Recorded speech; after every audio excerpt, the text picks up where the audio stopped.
সম্মানিত উপস্থিতি, আমাদের মাঝে তশরিফ এনেছেন এবং গুরুত্বপূর্ণ আলোচনা পেশ করছেন আজকের এই ইসলামী মহাসম্মেলন এর পরম শ্রদ্ধাভাজন সভাপতি, সারা বাংলাদেশের শীর্ষস্থানীয় আলেম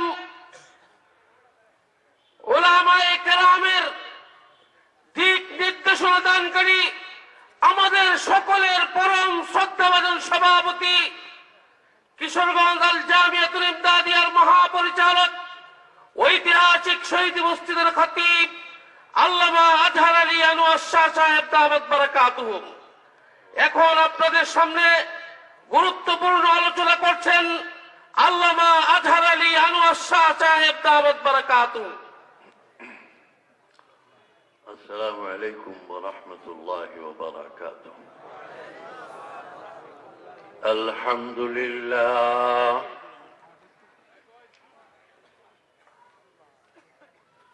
الحمد لله نحمده ونستعينه ونستغفره ونؤمن به ونتوكل عليه ونعوذ بالله من شرور أنفسنا ومن سيئات أعمالنا من يهد الله فلا مضل له ومن يضلله فلا هادي له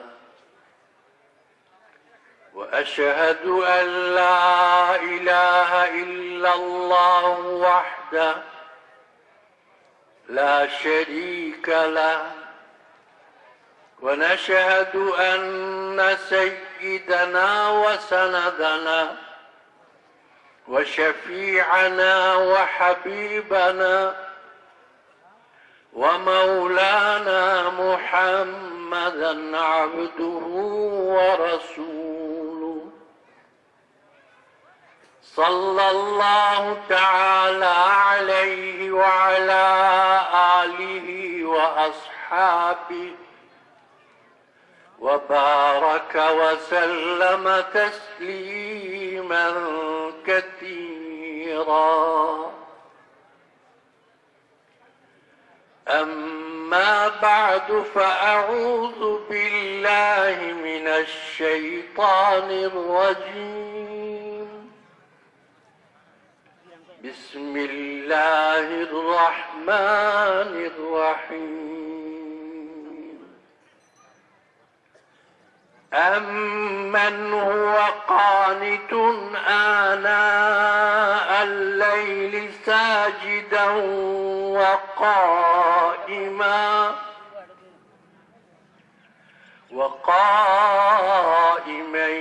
يحذر الآخرة ويرجو رحمة ربه.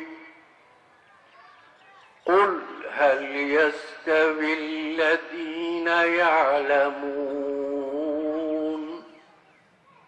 والذين لا يعلمون؟ إنما يتذكر أولو الألباب. صدق الله العظيم. দিলালপুর আশরাফুল উলুম হাফেজিয়া মাদ্রাসার উদ্যোগে ইসলামী মহাসম্মেলন,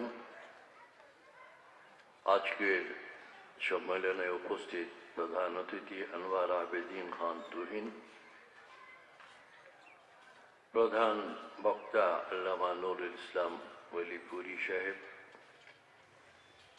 উপস্থিত আরো উলামা হাজারাত, এলাকার গণ্যমান্য বয়োজ্যেষ্ঠ মুরব্বী সাহেবান, আমার প্রিয় যুবকবৃন্দ, সর্বস্তরের মুসলমান ভাইরা, পর্দায় বসে কথা শুনছেন সম্মানিতা মুসলিম মহিলারা, আল্লাহ রাব্বুল আলামিন আজকের এই দিনটিকে আপনাদের এলাকার জন্য একটি মুবারক বরকতময় দিন হিসাবে কবুল করেছেন।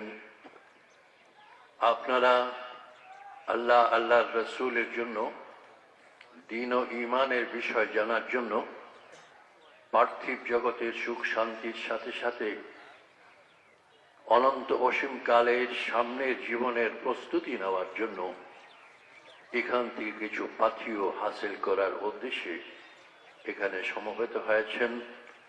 এই তৌফিক আল্লাহ রাব্বুল আলামিন দিয়েছেন, এই জন্য আমরা সবাই অন্তর থেকে তার শুকর আদায় করি। সবাই বলি আলহামদুলিল্লাহ। প্রাসঙ্গিক একটি কথা বলতেই হয়। গত 8 তারিখে দাওয়াত ছিল চপই, এরপর আরেকটা দাওয়াত ছিল বোধহয় মুসল্লি, কিন্তু আমি স্বাস্থ্যগত কারণে আরো কিছু পারিপার্শ্বিক অবস্থার কারণে আমার পক্ষে আসা সম্ভব হয়নি। এই জন্য আমি যারা আয়োজক ছিল তাদেরকে জানিয়ে দিয়েছিলাম আপনাদের কাছে দোয়া চাওয়ার জন্য। এই ব্যাপারে কারো মনে কোনো ক্ষোভ থাকলে, দুঃখ থাকলে আমি আন্তরিকভাবে তাদের কাছে ক্ষমা চাচ্ছি। অনেক সময় মানুষ ইচ্ছা করে একটা কিছু করার, কিন্তু সেটা হয়ে উঠে না আল্লাহ তাআলার ইচ্ছা যদি তার সঙ্গে শামিল না হয়। وما تشاءون إلا أن يشاء الله إن الله كان عليما حكيما يدخل من يشاء في رحمته والظالمين أعد لهم عذابا أليما الله বলেন, তোমরা যা চাবে তা বাস্তবায়িত হবে না যতক্ষণ পর্যন্ত আমি আল্লাহ না চাইব। ইল্লা আন ইয়াশা আল্লাহ। এখানে আমার লম্বা বয়ান আছে, সেটা করার সময় সুযোগ এখন নেই। এই আন ইয়াশা আল্লাহ থেকেই আল্লাহ তাআলা হুকুম দিয়েছেন যে কোনো আগামী কাজের বিষয়ে যখন তুমি কথা বলবে তোমাকে সাথে সাথে বলতে হবে ইনশাআল্লাহ। এর অর্থ কে কে জানেন একটু হাত তুলে আমাকে দেখান। ইনশাআল্লাহ, মাশাআল্লাহ, দেখা যায় সবাই। এখন একটা প্রশ্ন করব, কে কে এটা ব্যবহার করেন একটু হাত তুলে। হায় হায়, সব তো কি কয় বাংলাদেশের, আমরা বাঙালি তো আমরা মানে পিছিয়ে থাকতে রাজি না। আজকে ইনশাআল্লাহ নাই, আজকে মাশাআল্লাহ নাই, আজকে সুবহানাল্লাহ নাই, আজকে ইন্না লিল্লাহ এটা আছে তখন যখন কেউ মারা যায়, এর আগে ইন্না লিল্লাহ নাই। যে কথাগুলো যারা, মাইক কোনখানের মাইক, আওয়াজ নাই, আওয়াজ চেক করতেছে, কি ব্যাপার, কোথাকার মাইক?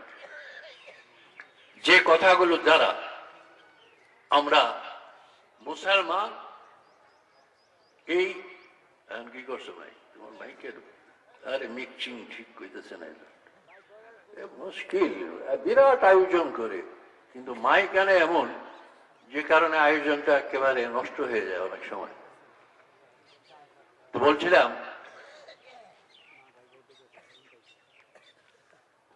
আমরা ওই সকল বাক্য এবং শব্দগুলো ব্যবহার করতে আমরা অভ্যস্ত না যেগুলো দ্বারা পরিচয় হয় যে আমি মুসলমান। থ্যাংক ইউ বলি কিনা, এক্সকিউজ মি, ডোন্ট মাইন্ড, আর আরেকটা টেলিফোন ফোন বন্ধ করে কি কয়, ওকে আছে কিনা বলেন। এই যে কতগুলো শব্দ বললাম, এর দ্বারা কি এটা পরিচয় দেয় যে আমি মুসলমান? এটা হিন্দুও বলে, খ্রিস্টানও বলে, অমুসলিম বলে, সবাই বলে। কিন্তু আমাদের জন্য বিশেষ কিছু শব্দ, কিছু বাক্য এমন রয়ে গেছে যেগুলো আমার পরিচয় দেয় যে আমি মুসলমান। মোদি ইনশাআল্লাহ বলবে নাকি? ট্রাম্প ইনশাল্লাহ বলবে? ট্রাম্প ইন্নালিল্লাহ বলবে? আসলে তো এদের কারণে ইন্নালিল্লাহ। এদের নাম মুখে নিলেই সাথে সাথে কি বলতে হবে? ইন্নালিল্লাহ। কারণ বড় মুসিবত। ইন্নালিল্লাহ কোন সময় আসে? কথা কোনটা আসবে তো আমি জানি না। আমি আমার বলছিল মাদ্রাসার সময় কিছু বলার জন্য, দেখি আসে কিনা আল্লাহ কোনটা আনায়। আজকে ইন্নালিল্লাহ কি এটাও তো আমরা জানি না। আল্লাহ নিজে ইন্নালিল্লাহর শিক্ষা দিয়েছেন কোরআনে পাকের মধ্যে, এবং এই ইন্নালিল্লাহর প্রেক্ষিত গুলো আল্লাহ নিজেই বর্ণনা করেছেন।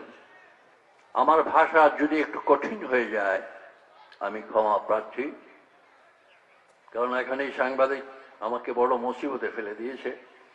সাথে সাথে যায়, আবার লাইভ দেয়, চলে সারা দুনিয়ায়। এখন মহা মুসিবতে যদি আমি কিশোরগঞ্জের ভাষা বলি, গ্রামের ভাষা বলি, তাহলে অনেক দেশের লোক এরা অনেক কিছু বুঝবে না। এই জন্য সবার বোধগম্য হয় যে ভাষা, এই ভাষায় কথা বলতে হয়। যদিও আমি এখন আলহামদুলিল্লাহ একদম গ্রামের ভাষা খুব ভালোভাবে বলতে পারি। বলছিলাম যে ইন্নালিল্লাহ প্রেক্ষিত শব্দটার অর্থ কতজনে বুঝছেন? অর্থাৎ একটু ভেঙে দিই, কোন কোন সময় ইন্নালিল্লাহ বলতে হবে। এখন বুঝছেন এটা কি বাংলাতে কি বলা হবে? ইন্নালিল্লাহ বলার প্রেক্ষিত। এটা আল্লাহ রাব্বুল আলামিন সূরা বাকারার এই আয়াতের মধ্যে আল্লাহ তাআলা বিস্তারিত বলে দিয়েছেন। وَلَنَبْلُوَنَّكُمْ بِشَيْءٍ مِّنَ الْخَوْفِ وَالْجُوعِ وَنَقْصٍ مِّنَ الْأَمْوَالِ وَالْأَنفُسِ وَالثَّمَرَاتِ وَبَشِّرِ الصَّابِرِينَ الَّذِينَ إِذَا أَصَابَتْهُم مُّصِيبَةٌ قالوا إنا لله وإنا إليه راجعون। আল্লাহ বলেন, আমি তোমাদেরকে জীবনে সব সময় সুখে স্বাচ্ছন্দ্যে তোমার মন মতো জীবন যাপন করবে। তোমার জীবনে কোনোদিন দুঃখ আসবে না, কষ্ট আসবে না। তোমার জীবনে কোনোদিন কোন রকমের খিদা তৃষ্ণায় ভোগ করবে না। কোনোদিন তুমি জীবনের মধ্যে কোন রকমের কোন কষ্ট পাবে না। এমন জীবন আমি তোমাদেরকে দেইনি। আমি তোমাদেরকে পরীক্ষা করব জীবনে অনেক রকমের কষ্ট দিয়ে। আল্লাহ পরীক্ষা করবেন। ওয়ালানাবলুওয়ান্নাকুম, আমি তোমাদেরকে পরীক্ষা করব। এক নম্বর, বিশাইইম মিনাল খাউফ, এক সময় এমন ভয় তোমার উপর আসবে। এখন ভয় এর ব্যাখ্যা যদি আপনি করতে যান তো অনেক লাইনে চলবে। জীবনের ভয়, মান সম্মানের ভয়, আত্মমর্যাদার ভয়, নিজের টিকে থাকার ভয়, বিভিন্ন রকমের ভয় তোমাদের উপর নিপতিত হবে। আমার পক্ষ থেকে ওই ভয় আসবে। ওই ভয় যখন আসে তখন ভয়ে বিচলিত হয়ে আমি আল্লাহকে বাদ দিয়ে দাও না আমি আল্লাহর কাছে সারেন্ডার করো, এই পরীক্ষা নিব। কথা বুঝছেন কিনা আপনারা? আল্লাহর কাছে সারেন্ডার করার অর্থ কি? যখন ভয় ভয় ভয় ভয় ভয়, এখন তো ভয়ের আর ব্যাখ্যা আমার দিতে হবে না। সবাই তো এখন নির্ভয়। কথা বুঝছেন কিনা? সবাই কি নির্ভয় না ভয়? যার ঘরে 5টা মাইয়া আছে সে তো একদম নির্ভয়। যার ঘরে বখাটে ছেলের দল আছে সেও নির্ভয় নাকি? একটু টাচ দিলাম, ভয়। এই ভয়ের সময় তোমাকে কি করতে হবে? ইন্না লিল্লাহি ওয়া ইন্না ইলাইহি রাজিউন, এই আকীদা আর এই বিশ্বাস নিয়ে এই কথা যখন বলবে তখন আল্লাহ তাআলা বলেন ওয়াবাশশিরিস সাবিরিন, ওই ধৈর্য ধারণ করে যারা আমাকে স্মরণ করে আমার উপর সব নির্ভর করবে, আমি আল্লাহ রাব্বুল আলামিন তাদেরকে ধৈর্যের শুভ সংবাদ দান করে দিচ্ছি। ইন্না লিল্লাহি ওয়া ইন্না ইলাইহি রাজিউন। অর্থ কি? আজকে শেখাবো অর্থ, মনে রাখবেন কিনা? ইন্না অর্থ আমরা, লিল্লাহি আল্লাহ, ওয়া ইন্না এবং আমরা, ইলাইহি তার কাছে, রাজিউন ফিরে যাব। মনে থাকবে, আমরা কার? আল্লাহ। আমরা তার কাছে আবার ফিরে যাব। এই মিনিংস, এই অর্থটা অন্তরের মধ্যে নিয়ে যদি আপনি ইন্না লিল্লাহ বারবার পড়তে থাকেন, দেখবেন আপনার মনের মধ্যে ওই শক্তি যোগান হবে যে শক্তি আপনাকে পুলিশ দিতে পারবে না, র্যাব দিতে পারবে না, যে শক্তি আপনাকে সেনাবাহিনী দিতে পারবে না, ওই শক্তি কে দিবেন? আল্লাহ রাব্বুল আলামিন যখন বলবে ইন্না লিল্লাহি ওয়া ইন্না ইলাইহি রাজিউন। এরপর আল্লাহ তাদের সম্পর্কে কি বলেন? উলাইকা আলাইহিম সালাওয়াতুম মির রাব্বিহিম ওয়া রাহমা ওয়া উলাইকা হুমুল মুহতাদুন। এখানে রয়ে গেছে সাবজেক্ট আরো, প্রেক্ষিত। 1 নম্বর খৌফ, 2 নম্বর ওয়াল জু, খেতে পায় না, পেটে ক্ষুধা। মানুষ পেটে ক্ষুধার কারণে অনেক সময় আল্লাহকে ভুলে যায়। আল্লাহ নির্দেশিত পথ বাদ দিয়ে মানুষ অন্যায় আর অবিচারের পথ অবলম্বন করে কি করার জন্য? 2 পয়সা ইনকাম করার জন্য। ওই সময় হালালের চিন্তা করে না, হারামের চিন্তা করে না, পার্সেন্টেজ খায়, মানুষকে ঠকায়। কি বলবো, আজকাল আমাদের এই বাংলাদেশ এর মধ্যে একদম দুর্নীতির লেশ মাত্রও নাই। সব পাক্কা মুসলমান। এই দেশটা আজকে শুধু টিকে আছে কি কারণে? এই কিছু কিছু লোক বলে ইন্না লিল্লাহি ওয়া ইন্না ইলাইহি রাজিউন, ইন্না লিল্লাহি ওয়া ইন্না ইলাইহি রাজিউন। কিছু কিছু লোক বলে এই কারণে এই দেশটা টিকে আছে। আমার মনে নাই ওই সাংবাদিকের কথা, বেশ কয়েক বছর পূর্বে ওয়েস্টার্ন কান্ট্রির একজন সাংবাদিক এসেছিল বাংলাদেশে। আর এই বাংলাদেশের অবস্থা দেখে সে মন্তব্য করেছিল যে বাংলাদেশে আসলে পরে বোঝা যায় যে আল্লাহ আছেন, নাহলে এই দেশ টিকে থাকবার কথা না। এদেশে মানুষের যে স্বভাব চরিত্র, মানুষ যে পর্যায়ের, এটি টিকে থাকার কথা না। কিন্তু শুধুমাত্র কে রক্ষা করছেন? আল্লাহ রাব্বুল আলামিন। বিশাইইন মিনাল খাউফ ওয়াল জু। বলেন আজকে দুনিয়ার মানুষ সবচাইতে বেশি প্রাধান্য দেয় যে আমি কত ভালো ভালো খেতে পারি, ঠিক না?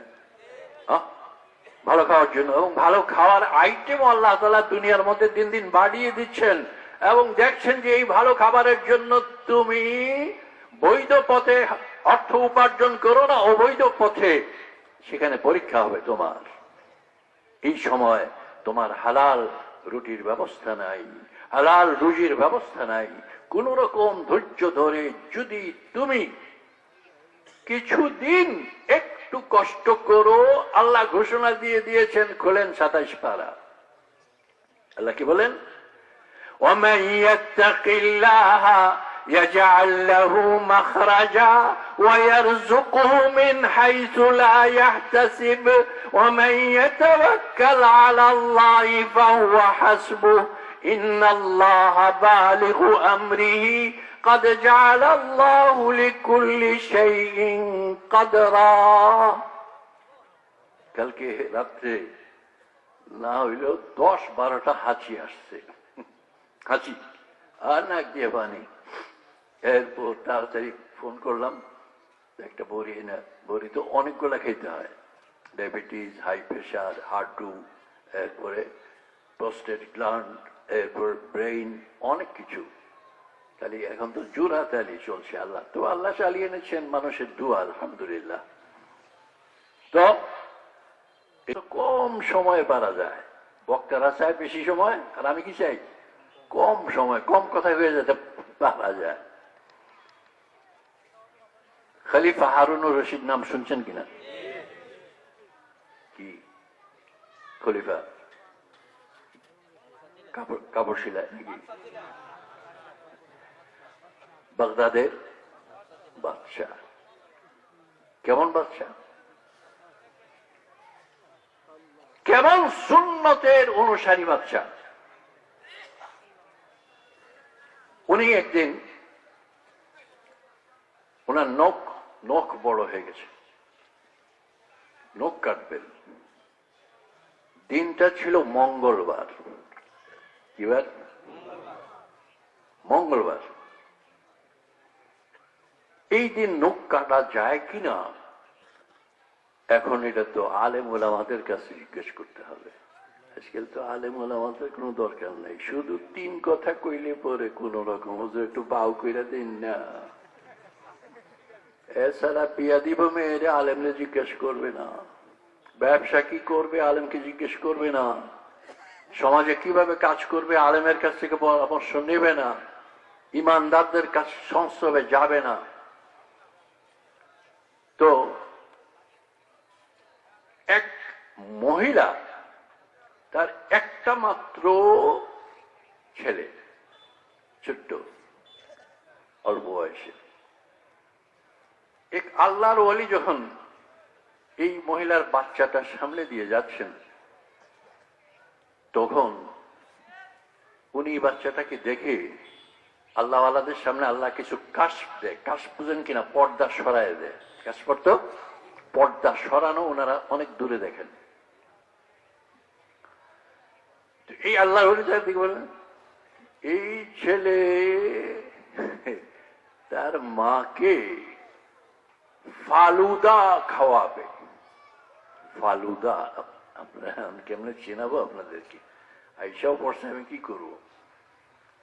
ফালুদা খুব উন্নত মানের রাজা বাদশারা খায়। এটার মধ্যে বিভিন্ন রকমের ফল টল, এরপরে দই দুধ টুধ এইগুলা দিয়া। এখন বাংলাদেশে ফালুদা পাওয়া যায়, কিন্তু এটা নামের ফালুদা। আসল নামের কামের ফালুদা যেগুলো ছিল অত্যন্ত দামি আর অত্যন্ত দুষ্প্রাপ্য ফল ফলাদি দিয়ে তৈরি করা হতো রাজা বাদশাদের জন্য। তখন মায় শুনে বলে, কি কয়, দুবেলা ভাত খাইতে পাই না, বাচ্চাটারে দিছি মাদ্রাসায়, এ বলে ফালুদা খাওয়াবে, রাজার বাড়ির খাওয়াবে। বুঝছেন কিনা কিছু? আমার এই ছেলে ওই মাদ্রাসায় পড়তেছে। ওই সময় তো এইভাবে সিস্টেম ছিল না, হাদিস বিভিন্ন টুকরা দেওয়া হইতো, এইগুলা বাচ্চারা জপত, জপিয়ে করত। হারুনুর রশিদ মঙ্গলবারে নখ কাটা যায় কিনা, সুন্নতের খেলাফ কিনা, এটা জানার জন্য বের হয়েছে। যখন এই মাদ্রাসার যিনি বড় আলেম, ওনার কাছে জিজ্ঞেস করবে, দেখে বারিন্দায় বসে এক ছেলে একটা হাদিসের অংশ জপতেছে। ওই হাদিসের অংশটা হলো, আল খায়রু লা ইউআজ্জাল, আল খায়রু লা ইউআজ্জাল, আল খায়রু লা ইউআজ্জাল, আল খায়রু লা ইউআজ্জাল। কে কে বুঝছেন? ভালো কাজ করতে দেরি করতে নাই। এই হাদিস অর্থ কি? আল খায়রু, ভালো কাজ, লা ইউআজ্জাল, লা ইউআজ্জাল, ভালো কাজ করতে দেরি করতে নাই। লা ইউআজ্জাল, আইন দিয়া না, কিন্তু আরবিতে এখানে একটু আইন আর হামজার বেশ কমে। ভালো কাজ দেরি করতে নাই, ভালো কাজ যখন সামনে আসবে তখনই করে ফেলা। হারুনুর রশিদ বললেন যে আমার প্রশ্নের উত্তর হয়ে গেছে। নখ কাটা ভালো কাজ না খারাপ কাজ? তবে আজকাল দেখবেন মেয়ে ছেলে অনেকে কি করে, নখ টুক কাটে না, কি নখের মতো বানায়, কুকুর বিড়াল, লেঞ্জা, এদের নখের মতো নখ বানায় কিনা? ইসলাম একটু পুত পবিত্র এবং সাইন্টিফিক ওয়েতে ইসলাম এমন কিছু দিয়েছে। ধরেন এই যে নখ, হ্যাঁ হ্যাঁ আমি কি বলতে চাইলাম, আল্লাহ আমার কি বলাইতেছে। যাক, মোটামুটি ফায়দা হইতেছে কিনা আপনাদের? এই যে নখ, এই নখ আল্লাহ তাআলা বাড়ান না মানুষ বাড়ায়? আল্লাহ বাড়ান। এবং এটা বাড়ানোর পরে এটা কাটার হুকুমও দিয়েছেন তার প্রিয় নবীর মাধ্যমে। যেমন শরীরের কিছু জায়গার লোম আল্লাহ দেন, আবার এই লোমগুলা শরীর থেকে অপসারণ করার জন্য হুকুমও দিয়েছেন। এখন এই নখ যদি আপনি ওই পরিমাণ মতো আসার পরে না কাটেন, লম্বা হয়, তখন এই নখের ভিতরে ময়লা জমবে কিনা? যেমন আমি পানকুর চুন যখন খাই, মোটামুটি কিছু নখের ভিতরে ঢুকে। এই জন্য এটাকে পরিমিত সাইজে এটাকে কেটে রাখতে হবে, যাতে এটার মধ্যে ময়লা ঢুকতে না পারে। কিন্তু যারা এরকমের নখ বানায়, এরা তো এইসবের ধারে কাছে নাই। যাক, লম্বা করবো না। আইসে পরিবেশে আসছে নাকি? খানা খাইতেছেন না? তো এই বাচ্চা, তার প্রশ্ন ছিল, এই প্রশ্ন উত্তর পাইল কোত্থেকে? ছোট একটা বাচ্চার থেকে, যে কি করতেছে, জপতেছে বসে বসে। আর খাইরুল আজচাল, যে নেক কাজ, ভালো কাজ দেরি করতে নাই। তো নখ কাটা তো এটা ভালো কাজ, দেরি করতে নাই। আজকে মঙ্গলবার হইলো আর বুধবার হইলো, এটার চিন্তা নাই, আমি নখ কাটতে পারবো। বুঝতেছেন কিনা কথা? পরে এই ছেলেকে নিয়ে গেল রাজবাড়িতে। এই ছেলেকে রাজবাড়িতে নিয়ে ওই রাজবাড়ি খাওয়া দাওয়া, এর মধ্যে ফালুদা দিয়া এই ছেলেকে বিদায় করলো যে তোমার মার জন্যই ফালুদা নিয়ে যাও। ومن يتق الله يجعل له مخرجا ويرزقه من حيث لا يحتسب ومن يتوكل على الله فهو حسبه إن الله بالغ أمره قد جعل الله لكل شيء قدرا। যাক, এটা তো গুলো কিসের উপরে গেছে? বুঝলে গেছেন? ইন্না লিল্লাহির উপরে। কিসের উপরে গেছে? ইন্না লিল্লাহির উপরে। এবং এটা ছিল কোন পয়েন্ট? খোদায় যদি আপনি কষ্ট করেন, সবক আমারই পিছন দিক দিয়ে মনে করাই দিতে হয়, কি করো বল জো। এরপর ওয়ানাকসিম মিনাল আমওয়াল, আল্লাহ বলেন আমি পরীক্ষা নিব ধন সম্পদের ক্ষতি সাধন করে। কি ধন সম্পদের ক্ষতি হয় কি হয় না? এই সময় যদি আপনি বিচলিত হয়ে যান, আল্লাহকে ছেড়ে দেন, তখনই আপনার কি সর্বনাশ। আর ওই সময় আপনার রক্ষা কবচ কি? কেউ কয় না ইন্না লিল্লাহি ওয়া ইন্না ইলাইহি রাজিউন। এরপর আসেন ওয়াল আনফুস। ওয়াল আনফুস, আনফুস হইল জান। তোমার ছেলেকে নিয়ে যাব, তোমার পিতাকে নিয়ে যাব, তোমার স্ত্রীকে নিয়ে যাব। এইভাবে আমি তোমাকে পরীক্ষা করব। যখন নিয়ে যাব তখন তুমি কি বলবে? ইন্না লিল্লাহি ওয়া ইন্না ইলাইহি রাজিউন। আল্লাহ বলেন এইভাবে যারা ধৈর্য ধারণ করতে পারে, এদেরকে শুভ সংবাদ। যারা কি বলে ইন্না লিল্লাহি ওয়া ইন্না ইলাইহি রাজিউন, আর শুধু তাই না, উলাইকা আলাইহিম সালাওয়াতুম মির রাব্বিহিম ওয়া রাহমা ওয়া উলাইকা হুমুল মুহতাদুন। আজকে পয়েন্ট এসে গেছে, কিন্তু খুব গুরুত্বপূর্ণ বিষয়টা, খুব সহজ বিষয়, কিন্তু এটা যে এত বড় গুরুত্ব আমার ব্রেইনে এখন আসতেছে, এর আগে আসেনি। ইন্না লিল্লাহির উপরে আল্লাহ কি বলতেছেন? আল্লাহ কি করেন? উলাইকা আলাইহিম সালাওয়াতুম মির রাব্বিহিম, আল্লাহর পক্ষ থেকে সালাত আল্লাহ প্রেরণ করেন। আল্লাহর পক্ষ থেকে সালাতের অর্থ হইল ওইটাই ওয়া রাহমা, যেটা আল্লাহ ব্যাখ্যা করছেন। কি প্রেরণ করেন? আল্লাহ রহমত প্রেরণ করেন। যখন ইন্না লিল্লাহি ওয়া ইন্না ইলাইহি রাজিউন পড়ে, তখন রহমত প্রেরণ করেন। আর আল্লাহ সার্টিফিকেট দিয়ে দিচ্ছেন, যারা ইন্না লিল্লাহ জপতে পারে সব সময় মুসিবতের মধ্যে, ওয়া উলাইকা হুমুল মুহতাদুন, এরা হেদায়েত প্রাপ্ত। এখন বলেন, এই কথাটা একটু লক্ষ্য করছেন? কোন কথার উপর আল্লাহ কই যে হেদায়েত প্রাপ্ত? যখন কষ্ট আসবে, যখন মৃত্যু আসবে, যখন ফসল নষ্ট হবে, ক্ষেতের ফসল নষ্ট হবে, তখন ওই ওই মন নিয়ে ইন্না লিল্লাহ, সব এই ফলের মালিক, এই সন্তানের মালিক, এই বাগানের মালিক, এই দোকানের মালিক, এই সব কিছুর মালিক কে? আল্লাহ। ওয়া ইন্না ইলাইহি রাজিউন, এবং আমরা তারই কাছে ফিরে যাব। এই মনোবৃত্তি নিয়ে যখন আপনি ইন্না লিল্লাহ পড়বেন, আল্লাহ তাআলা আপনার উপাধি দিয়ে দিছে। আল্লাহ আপনার উপাধি কি দিছে? উলাইকা হুমুল মুহতাদুন, এরা হেদায়েতের উপর আছে। কাজেই যারা ইন্না লিল্লাহ বলবেন না, এই আয়াত হিসাবে আপনি কি হবেন না? হেদায়েতের উপর আসতে পারবেন না যদি ইন্না লিল্লাহ আপনার জীবনের সর্বস্তরে আপনি এর প্রচলন না করতে পারেন। বাড়িতে গেলেন, কারেন্ট নাই, কি বলবেন? বাড়িতে গেলেন, বিবি সাহেব রাত্রে খেয়ে ঘুমিয়ে পড়েছে, দেখে কি বলবেন? ইন্না লিল্লাহ। বাড়িতে গেলেন, লবণ ফুরিয়ে গেছে, ইন্না লিল্লাহ। আল্লাহ রাসূল বলেছেন জুতার ফিতা যদি ছিঁড়ে যায়, এখানেও কি বলতে হবে? ইন্না লিল্লাহ বলতে হবে। হুচট খেলেন, ইন্না লিল্লাহ বলতে হবে। যাক, এটা তো আসছিল, কথায় কথায় এসে গেছিল।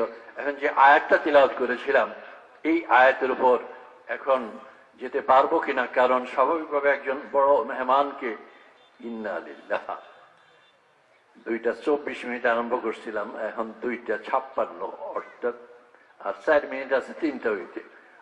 পরিবার হিসাবে সময় না দিলে পরে আপনারা আমার গাইল গাইবেন, গাইলেন দরকার নেই।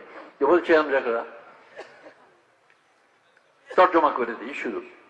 আম্মান হুয়া কানিতুন আনা আল-লাইলি সাজিদান ওয়া কাইমান ইয়াহযারুল আখিরা ওয়া ইয়ারজু রাহমাত রাব্বিহ কুল হাল ইয়াস্তাবি আল্লাযীনা ইয়ালামুন ওয়াল্লাযীনা লা ইয়ালামুন। আল্লাহ প্রশ্ন রাখছেন একটা।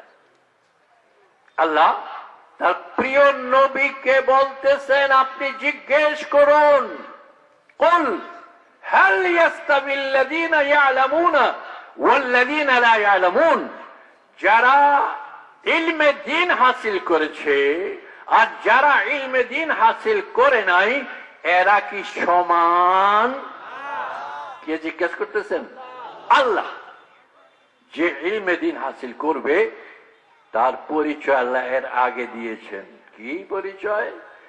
আম্মান হুয়া কানিতুন আনা আল-লাইলি সাজিদান ওয়া কাইমান ইয়াহযারুল আখিরাতা ওয়া ইয়ারজু রাহমাত রাব্বিহ, যে কানিতুন নামাজ আদায় করে, আনা আল-লাইল রাত্রির প্রহরগুলোতে, রাত্রির প্রহরগুলোতে, সময়গুলোতে, সাজিদান কোন সময় সেজদায় থাকে, ওয়া কাইমান কোন সময় কিয়াম করে। মিলাদ শরীফের কিয়াম নাকি? কোন কিয়াম? নামাজের কিয়াম। এই নামাজের কিয়াম টাঙ্গাল হয়ে গেছে এখন কোনখানে? জিলাপির কাছে। নামাজের কিয়াম নিয়েছে জিলাপির কিয়াম। কাইমান যে সেজদারত অবস্থায় রাত্রি যাপন করে, দাঁড়ানো অবস্থায় রাত্রি যাপন করে, কেন? ইয়াহযারুল আখিরা, আখিরাতের ভয় তার অন্তরের মধ্যে আছে। এই গুণ হলে পরেই তাকে কি বলা হবে? আলেম বলা হবে। কুল হাল ইয়াস্তাবিল্লাযীনা ইয়ালামুনা ওয়াল্লাযীনা লা ইয়ালামুন। আজকে এই আয়াত এখানে বসার পরে আসছে, আমি একদম কল্পনাও করি নাই। এখন আসেন, এই ইলম আপনারা পাবেন কোত্থেকে? এর মধ্যে আপনারা যে লিফলেট দিয়েছেন, আপনাদের মাদ্রাসার নাম দিয়েছেন আশরাফুল উলুম, এর অর্থ কে কে জানেন? একটু হাত তুলে দেখান। সবাই রাগ করছেন না স্ট্রাইক করছেন? কোনটা জানেন না? কি লেগে মাদ্রাসার নাম রাখলো? এটা বলে হুজুর এটার নাম আশরাফুল উলুম রাখলেন কেন? এটার নাম গুদামুল উলুম রাখলেন না কেন? আশরাফ অর্থ সবচেয়ে বেশি মর্যাদাশালী। শরীফ এক ইসমে মুবালাগার সিগা, ইসমে তাফজিলের সিগা আশরাফ। মানুষ আল্লাহ দুনিয়ার মধ্যে সৃষ্টি কত কত কত এই যে একটা কথা প্রচলিত আছে যে 18,000 মখলুকাত, এটা আমি এটার পক্ষপাতি না। মাত্র 18,000 মখলুকাত, একটা কি কয় সমুদ্র গেলে পরে দেখা যাবে কত হাজার মখলুকাত। এটা কই থেকে পাই দিয়েছে আল্লাহ জানে। কিছু এমন কিছু ভ্রান্ত কিছু কথা আছে যেগুলার রেফারেন্স পাওয়া যায় না। কারণ আল্লাহ নিজেই বলেছেন যে এত সব আমি দিয়েছি যে তুমি গুণে শেষ করতে পারবে না। তো আপনি 18,000 কোথেকে পাইলেন? এটা খালি মানে একটা কিছু কয়ে দেয়, যেমন থাক ওই কথা গেলে এখন রাজনৈতিক পর্যায়ে চলে যাবে। আমি রাজনৈতিক আলাপ সালাপ করি না, এই জন্য কি করলাম আবার আয়া পড়ছিল, আবার কিল্লা ফেলাইলাম। তো বলছিলাম আশরাফ অর্থ সবচাইতে মর্যাদাশালী, আল উলুম অর্থ দ্বীনের জ্ঞান। সবচাইতে মর্যাদাশালী কোন জ্ঞান? দ্বীনের জ্ঞান। ইলমের বহুবচন উলুম। আচ্ছা বলেন, যদি আপনার অন্তরের মধ্যে একটা জিনিসের মর্যাদা থাকে, তাহলে ওই মর্যাদাবান জিনিসটা, ওই মর্যাদাবান বিষয়টাকে ভাঙ্গা চালের ঘরের মধ্যেই তো তাকে বসতে দিবেন। কি বলেন? এই মাদ্রাসা অবস্থা দেখেন কি অবস্থা। আমি আসছিলাম আরো আগে, ওই সময় যে অবস্থা দেখে গেছি, এখন এই অবস্থা। আপনাদের বাড়ি ঘরে বিল্ডিং উঠতেছে না, আপনাদের বাড়ি ঘর বদলিতেছে না, কিন্তু মাদ্রাসার যদি এই যে ইলম, যে জ্ঞান, এর উপর আর জ্ঞান নাই। সবচেয়ে মর্যাদার জ্ঞান, যে জ্ঞান আপনাকে দুনিয়াতেও শান্তি দিবে, পরকালেও শান্তি দিবে। যে জ্ঞান না থাকার কারণে আজকে সারা পৃথিবীর মধ্যে প্রকৃত দ্বীনের জ্ঞান না থাকার কারণে তবলিগ অশান্তি, প্রকৃত জ্ঞান না থাকার কারণে বক্তাদের মধ্যে অশান্তি, প্রকৃত ইলমের জ্ঞান না থাকার কারণে খানকাতে অশান্তি, প্রকৃত জ্ঞান না থাকার কারণে বাজারে অশান্তি, প্রকৃত জ্ঞান না থাকার কারণে রাজনীতিতে অশান্তি, সব জায়গার মধ্যে অশান্তি। এই জন্য যে নবুয়তের যে ইলম ছিল, ওই ইলম থেকে এরা অনেক দূরে সরে গেছে। এই জন্য আজকে আপনাদের আমার সঙ্গে একটা ওয়াদা করতে হবে। কে কে রাজি আছেন? হাত তুলেন। হাত নামান। এখন ওয়াদা, আগামী বছর যখন এখানে মাহফিল হবে, এর আগে এখানে 2 তলা বিল্ডিং উঠাবেন আপনারা ইনশাল্লাহ বলে হাতটা আল্লাহরা দেখান। আল্লাহ তুমি তোমার কোরআন পড়ে এইসব মাসুম বাচ্চারা, এদের থাকা খাওয়ার ব্যবস্থা করো। উপজেলা চেয়ারম্যান তাকে সুযোগ নেওয়ার তৌফিক দান করো। জানি তার মন মানসিকতা ভালো। আল্লাহ তাআলা আজকে দেখেন সারা পৃথিবীর অবস্থা, একটু চেয়ে দেখেন কি অবস্থা আজকে। আজকে কোথাও শান্তি নাই, কোথাও শান্তি নাই। কেন? ওই এই আয়াতটা আমার সামনে আজকে এইভাবে আসছে, আমি মোতালাও করি না। আল্লাহ আগে পিছেরটা কইছে আগে, আগেরটা কইছে পিছে। হাল ইয়াস্তাবিল্লাযীনা ইয়ালামুন ওয়াল্লাযীনা লা ইয়ালামুন, যারা জানে আর যারা জানে না এরা কি সমান? কিন্তু এখন যারা জানে এরা সিফতটা আল্লাহ আগে কয়ে দিছে। কি সিফত? আম্মান হুয়া কানিতুন আনা আল-লাইল সাজিদান ওয়া কাইমান ইয়াহযারুল আখিরাহ ওয়া ইয়ারজু রাহমাত রাব্বিহ কুল হাল ইয়াস্তাবিল্লাযীনা ইয়ালামুন ওয়াল্লাযীনা লা ইয়ালামুন ইন্নামা ইয়াতাযাক্কারু উলুল আলবাব। আমি তো সভাপতি, কিন্তু আমারে বসাপতি বানায়েন না। একটা হলো সভাপতি, একটা কি বসাপতি। বসতে পারতাম না বেশিক্ষণ, এই জন্য কয়েকটা কথা আরজ করলাম। এখন বাজে আপনাদের সময় হয়ে গেছে অনেক, 3:05 হয়ে গেছে। মোটামুটি আপনাদের 40 মিনিট বয়ান আমার হয়ে গেছে। এর মধ্যে এখন ইনশাল্লাহ আপনাদের সামনে আপনাদের ওই কাঙ্ক্ষিত মেহমান, ওনারও আজকে বোধহয় কয়েকটা প্রোগ্রাম আছে। এর মধ্যে উনি আপনাদেরকে সময় দিয়েছেন, এবং এই সময় নিতে যে আমার সাথে কিছু আলাপ হয়েছে যে কত খড়কুটু ইয়ে করতে হয়েছে, কত জনে ধরে ধরে এরপরে নিতে হয়েছে। কাজী এই আল্লাহ তাআলা ওনাকে একটা ক্যাপাসিটিটা ওনাকে আল্লাহ দিয়েছেন যে খুব সাবলীল ভাবে সুন্দর ভাবে একটা কথা কইতেও কি কয় না, আপনাদের কিশোরগঞ্জের ভাষা কয় কিনা, কিশোরগঞ্জ কি কয় না, এর মৌসিং না, হায় হায় রে, একটু আদাতের বেশ কমে কি কয় ঠিকানা বদল। আমরা তো গ্রেটার ময়মনসিংহেরই, কিন্তু এখন তো আলগা ফালাই দিছে। কি কয়, আমার ফালাইছে ঢাকা বিভাগ, আপনাদের ফালাইছে কই ময়মনসিংহ বিভাগ। যা হোক, এই দিলালপুর এই মাদ্রাসা অনেক দিনের আমি জানি। এর সাথে সাথে পরিচালক আপনাদেরকে খুব বাছাই করে এবং দরদি পরিচালক নিতে হবে। শুধু শুধু একজন পরিচালক রাখলেই হবে না, উলামায়ে কেরামের কাছ থেকে তার সার্টিফাইড নিয়ে তাকে দিয়ে কাজ করান। একটু সময় বিলম্ব হইলেও আমাদের কোনো আসে যায় না। তো আমি মাইক নিছি এই জন্য, হযরত মাওলানা ওলিপুরি সাহেবের ব্যস্ততা, দেশে বাইরে যে অবস্থা, আজকে যে কতগুলি প্রোগ্রামের ব্যস্ততার ভিতর দিয়ে আসছেন, তার বয়ান আমরা 1 ঘন্টা সোয়া ঘন্টা শুনি, মনোযোগ সহকারে শুনি, বোঝার চেষ্টা করি, কিন্তু